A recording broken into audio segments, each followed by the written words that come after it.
Arte e impresa per me sono la stessa cosa. Avere un'impresa al giorno d'oggi ma è sempre stata un'arte, perché devi mettere insieme le caratteristiche con un'impresa non solo tue ma anche quelle delle varie persone che collaborano con te, e quindi è un'arte allargata. La collaborazione con Valentina mi è piaciuta molto perché mi è piaciuto molto il percorso che lei ha fatto, che è partito praticamente proprio da quando si è avvicinata alle nostre zone e ha colto il valore del Summano, che è il nostro monte, e dopo, entrando dentro la nostra azienda, ha colto i vari rumori, che sono rumori di lavoro, e da lì ha sviluppato il suo percorso artistico. Il lavoro è stato ispirato da due entità diverse, il vulcano come entità geografica e quindi paragonato al Monte Summano, che si può vedere dalla finestra qui dietro, e vulcano in quanto entità mitologica, il vulcano dei racconti mitologici, il vulcano del dio Efesto o dio vulcano per la mitologia latina. Infatti proprio su questa figura si basa tutta la performance che andrà ad agire in questo spazio che è il capannone nuovo, dove saranno attivati degli interventi effimeri di luce e di fumo. Poi ci sarà questa scultura che è stata prodotta dai ragazzi dell'Officina.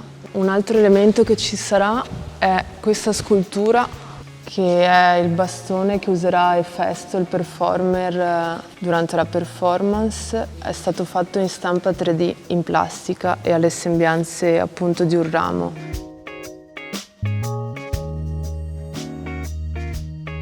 E Valentina, secondo me, si è dimostrata l'artista pura che immagino siano gli artisti. All'inizio senza paletti, dopodiché ha capito che comunque dei paletti anche economici ci devono essere, ed è lì il bello dell'artista, che con determinati paletti deve far venire fuori la sua idea.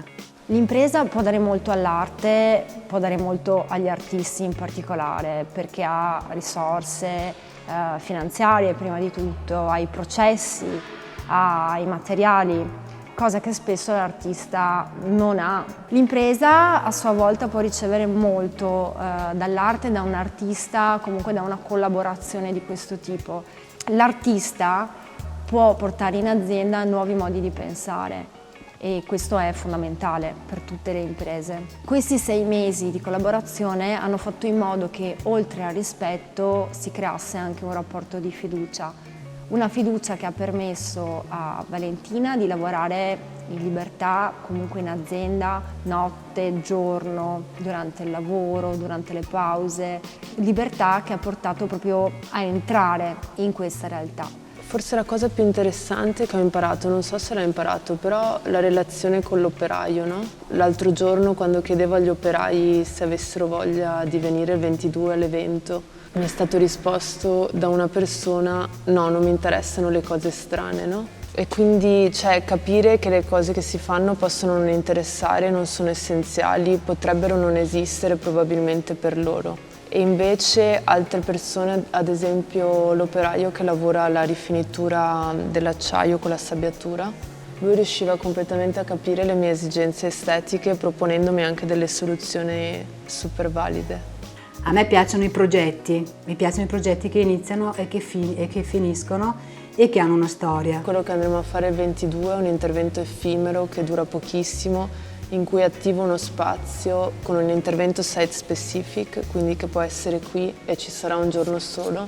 Per me è interessante che lei riesca a capire che questa possa essere la conclusione di tutto il progetto e di tutta questa esperienza.